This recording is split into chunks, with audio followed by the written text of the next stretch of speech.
प्रिय छात्र बंधुओं, नमस्कार। आपका भाग 5 में हार्दिक अभिनंदन है, स्वागत है। Jaikant sir GK and GS classes में मैं महात्मा बुद्ध के सुंदर विचारों के साथ 15 प्रश्नों का सेट आपके सामने प्रस्तुत करूंगा और फिर अंत में उनके उत्तर दिए जाएंगे और उसके बाद आज से रोचक प्रश्नों के साथ आपको उत्तर दे दिए जाएंगे। महात्मा बुद्ध जी ने कहा था कि इच्छा ही संसार में दुख का सबसे बड़ा कारण है, अतः इच्छा को नियंत्रित रखते हुए अपने उद्देश्य पर कार्य करें, निश्चित सफलताएं मिलेगी। लेकिन अगर इच्छा सफलता से प्रबल होगी तो फिर सफलता पीछे हो जाएगी। आपके हाथों में कर्म है तो आप कर्म करें। इन्हीं अमूल्य शब्दों के साथ मैं प्रश्न नंबर 1 आपके सामने रखने जा रहा हूं। प्रश्न 1 है, विश्व का सबसे प्रथम सुपर कंप्यूटर क्रे K1S किस देश के वैज्ञानिक के द्वारा तैयार किया गया? प्रश्न नंबर 1, विश्व का सबसे पहला सुपर कंप्यूटर क्रे K1S किस देश के वैज्ञानिक के द्वारा बनाया गया? प्रश्न नंबर 2, कंप्यूटर में O का अर्थ क्या है? प्रश्न नंबर 2 है, कंप्यूटर में O का अर्थ क्या है? प्रश्न नंबर 3, चंद्रमा पर गुरुत्वीय त्वरण पृथ्वी के गुरुत्वीय त्वरण का कितना गुना होता है? प्रश्न नंबर 3, चंद्रमा पर गुरुत्वीय त्वरण पृथ्वी के गुरुत्वीय त्वरण का कितना गुना होता है? प्रश्न नंबर 4, कैमरे का कौन सा भाग आंख की रेटिना की तरह कार्य करता है?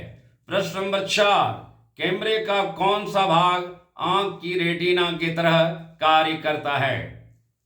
प्रश्न नंबर 5, एमनेस्टी इंटरनेशनल का मुख्यालय कहाँ है? प्रश्न नंबर 5, एमनेस्टी इंटरनेशनल का मुख्यालय कहाँ है? प्रश्न नंबर 6, सार्स नामक बीमारी 2003 में किस देश से उत्पन्न हुआ था? सार्स नामक बीमारी 2003 में किस देश से उत्पन्न हुआ था? प्रश्न नंबर 7, प्लासी की लड़ाई कब हुई थी? प्रश्न नंबर 7, प्लासी की लड़ाई कब हुई थी? प्रश्न नंबर 8, खूनी कफन और मां की पुकार किस प्रेस के द्वारा प्रकाशित पुस्तकें थी? प्रश्न नंबर 8, खूनी कफन और मां की पुकार किस प्रेस के द्वारा प्रकाशित पुस्तकें थी? प्रश्न नंबर 9, किस अनुच्छेद में अस्पृश्यता के अंत का प्रावधान किया गया है? प्रश्न नंबर 9, किस अनुच्छेद में अस्पृश्यता के अंत का प्रावधान किया गया है? प्रश्न नंबर 10, संविधान निर्माण सभा का कार्यवाहक अध्यक्ष किसे बनाया गया? प्रश्न नंबर 10, संविधान निर्माण सभा का कार्यवाहक अध्यक्ष किसे बनाया गया? प्रश्न नंबर 11, आक्रांता मोहम्मद गोरी किस वंश का था? प्रश्न नंबर 11, आक्रांता मोहम्मद गोरी किस वंश का था? प्रश्न नंबर 12, दिल्ली सल्तनत का प्रथम महिला शासिका कौन हुई? प्रश्न नंबर 12, दिल्ली सल्तनत का प्रथम महिला शासिका कौन हुई? प्रश्न नंबर 13, चट्टानों के कितने प्रकार हैं? प्रश्न नंबर 13, चट्टानों के कितने प्रकार हैं? प्रश्न नंबर 14, विश्व में ज्वालामुखी के प्रमुख क्षेत्र कितने हैं? प्रश्न नंबर 14, विश्व में ज्वालामुखी के प्रमुख क्षेत्र कितने हैं? और अंतिम 15 नंबर का प्रश्न है, अमेरिका का उच्च सदन क्या कहलाता है?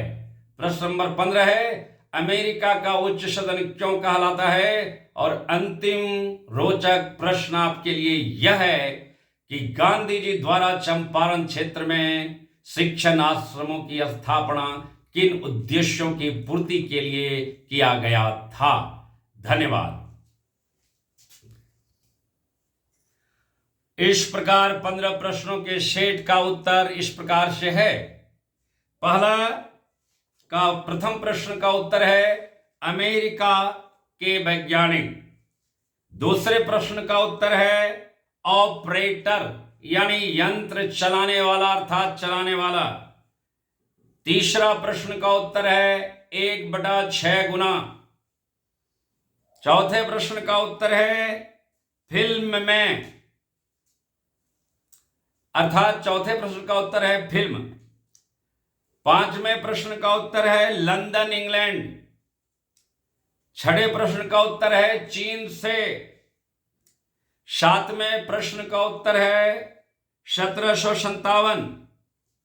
आठवें प्रश्न का उत्तर है रत्नाकर प्रेस से। नौवें प्रश्न का उत्तर है अनुच्छेद 17 में। 10वें प्रश्न का उत्तर है डॉक्टर सच्चिदानंद सिन्हा।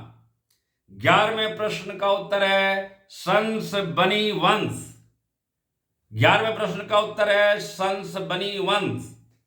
12वें प्रश्न का उत्तर है रजिया सुल्तान। 13वें प्रश्न का उत्तर है 3 प्रकार। 14वें प्रश्न का उत्तर है 7 हैं।